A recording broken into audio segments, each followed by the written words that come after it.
Rolling. नमस्कार दोस्तों, आपका बहुत बहुत स्वागत है पीयूष की रिपोर्ट में। पहले तो नए साल की आप सभी को हार्दिक शुभकामनाएं। जैसा कि आज देख रहे हैं कि किसान आंदोलन बहुत ही पीक पर है। पूरा महीना निकल चुका, पूरा साल भी निकल चुका और किसान आंदोलन कंटिन्यू है। एक बहुत बड़ा भ्रम कह लीजिए या ये कह लीजिए कि कुछ लोगों को इस बारे में जानकारी ही नहीं है कि किसान आंदोलन में क्या क्या नियम कानून है। दोस्तों, मैं अपना व्यू आज आपके सामने रख रहा हूँ किसान आंदोलन के ऊपर। गौर करिएगा और बताइएगा, नीचे कमेंट बॉक्स में मुझे बताइएगा कि क्या मेरा मानना सोचना सही है या गलत है। और अगर आपको सही लगे तो अपने आसपास के लोगों को भी बताइएगा, अवेयर करिएगा उन्हें। मैं मानता हूँ कोई भी सरकार आती है कुछ ना कुछ कमाई कमाने धमाने का धंधा स्टार्ट जरूर करती है। हो सकता है ये भी उसमें से एक हो, कानून लागू करना। जैसा कि जियो, पहले हम 50 रुपये का 10 रुपये का रिचार्ज भी कर लेते थे और महीना भर चला लेते थे जिनका बजट नहीं होता था। लेकिन जियो का समर्थन करने के बाद हमें 1 GB डेटा 200 रुपये में डेली मिल तो जाता है, 2 GB डेटा भी मिल जाता है। लेकिन हमारे पास अब ऑप्शन नहीं है कि हम 10 रुपये से 20 रुपये के 50 रुपये के रिचार्ज से पूरा महीना अपना सेलफोन चला पाए। कईयों को ज़रूरत नहीं होती, जैसे कि घर में बड़े बुजुर्ग हैं, उनको ज़रूरत नहीं है स्मार्टफोन की, उनको इस तरीके के फ़ोन की जिसमें डेटा पैक हो, व्हाट्सअप हो, कोई ज़रूरत नहीं है। तो उनके लिए एक 50 रुपये से जो महीने का पैक स्टार्ट हो जाता था, एक 10 रुपये से जो महीने का पैक स्टार्ट हो जाता था, वो अब ख़त्म हो गया। तो कहीं ना कहीं किसकी पॉकेट पर दबाव पड़ा? हमारी, एक आम जनता की। एक उस घर की पॉकेट पर दबाव पड़ा जिसके घर में 5 बंदे हैं और उन पांचों को फ़ोन देना ज़रूरी है। तो समझ रहे हैं ना कि ये जो जियो वाली स्ट्रेटजी है, ये हर बंदे से 200 रुपये लेने की बात करती है।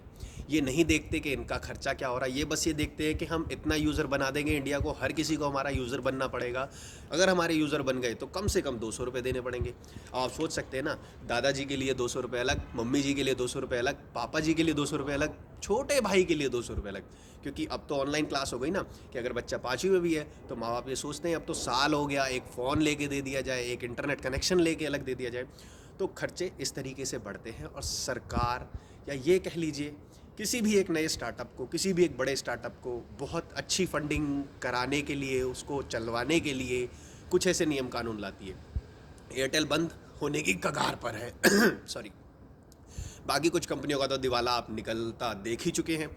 और ये एक केस के थ्रू ये चलक करा गया है ऐसा कि जो आप ये देखेंगे कि टेलीकॉम इंडस्ट्री पे बहुत साल से केस चल रहा था, वो अब उनको हरा दिया गया है, जिसके कारण जियो को बहुत कम अमाउंट भरना पड़ा और कंपनियों को बहुत बहुत अमाउंट भरना पड़ेगा एज ए पेनल्टी। तो वो कंपनियां जाहिर सी बात है मर ही जाएंगी। तो उसी तरीके से ये स्टोरी आपको इसलिए बताएगी क्योंकि किसान आंदोलन भी हो सकता है इस चीज़ की भेंट चढ़ जाए। और मैं आपको बताऊंगा कि मैं किसान आंदोलन के खिलाफ थोड़ा सा क्यों हूँ। मैं बहुत पक्ष में हूँ सरकार के, बहुत अच्छी बात है, आप किसानों के लिए बहुत अच्छा कुछ कर रहे होंगे। हो सकता है जो किसान फांसी लगाने वाले हैं वो फांसी नहीं लगाएंगे। क्यों? क्योंकि आप मेरे जैसा कोई एक एंटरप्रेन्योर होगा जो उनके पास जाकर सीधा उन्हें पैसे फंड करेगा और वो फांसी लगाने से बच जाएगा। वो उसकी फसल का बीमा भी करेगा, वो उसको एडवांस पैसे भी देगा, वो बैंक से उसे लोन ना लेना पड़े ये भी करेगा। इसके लिए वो क्या करेगा? अपना भी फ़ायदा करेगा, किसान का भी फ़ायदा करेगा। ये तो रही बहुत अच्छी बात, जिसके कारण किसान की ज़मीन को किसी ज़मींदार के पास, किसी बैंक के पास रखना नहीं पड़ेगा। उसको फंडिंग के लिए एक पर्टिकुलर पर्सन मिल जाएगा, उसको बैंकों के चक्कर नहीं काटने पड़ेंगे। दूसरी बात कि उस पर निगरानी रखने वाला। आज सरकार की एक बहुत बड़ी समस्या थी, मैंने देखा था कई जगह पर, मैंने खेतों में ऐसी विज़िट करी है और गांव में ऐसी विज़िट करी है जहां पर मैंने ये चीज़ देखी कि फसल डैमेज नहीं हुई है, फसल कुछ भी नहीं है, लेकिन ग्राम पंचायत के सरपंच साहब ने सबकी फसल डैमेज दिखाकर सबके लिए 3-3 हज़ार रुपये का चेक बना दिया गया है। और ये मैं बिल्कुल रियल घटना बता रहा हूँ। मैं मथुरा ज़िले में अपने एक दोस्त के यहाँ एक गाँव में गया था, ये वहाँ की घटना है। अब ज़्यादा डिटेल देना नहीं चाहता क्योंकि 3 साल 2 साल पहले की बात है, तो छोड़िए इस बात को।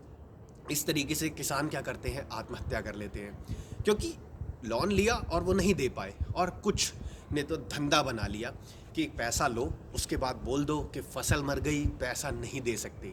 इस तरीके से बहुत से ऐसे लोग आपने देखे होंगे। तो बड़े बड़े लोग हैं वो तो फरार हो जाते हैं, हमारे किंगफिशर वाले भैया तो उड़ के चले गए, लेकिन एक किसान बेचारा क्या करे? अगर वो किसी कारणवश पैसा नहीं दे पाया तो वो फांसी लगा लेता है, और फांसी नहीं लगाता तो थोड़े बहुत चतुर चालाक तो इसी स्टेज पर भी लोग हैं ना, वो क्या करते हैं, पैसा लेते हैं और कह देते हैं भैया नहीं है, ख़त्म हो गया। तो सरकार इस बवाल से हटना चाहती है, इसीलिए ऐसे कानून लाई है।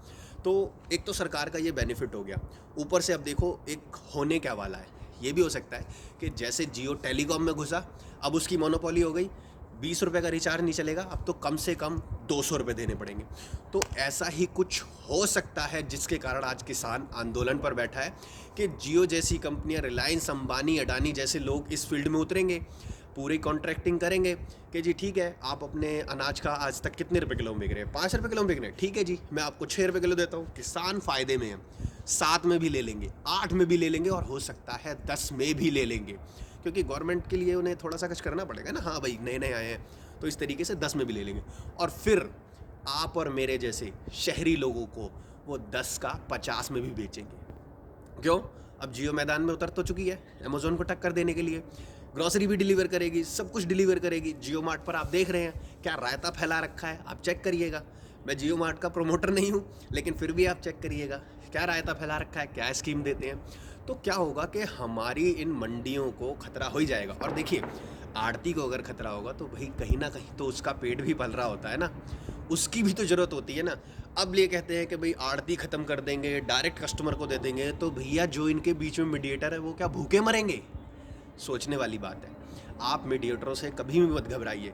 और आने वाले टाइम में मैं आपको बता रहा हूँ कि एक कंसल्टेंट नाम की चीज़ भी अपनी जीवन में ज़रूर उतार लें।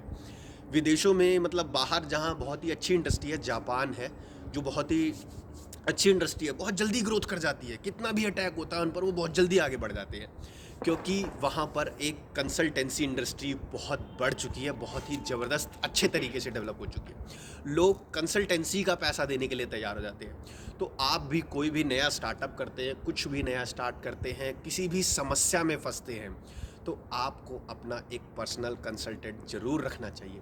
आजकल तो लोगों की लाइफ में बड़ी आफतें हैं यार, तलाक हो जाते हैं, ऐसी ये एक बहुत बड़ी आफत है, पत्नी के साथ नहीं बनती, माँ बाप के साथ नहीं बनती, भाई भाई के साथ नहीं बनती।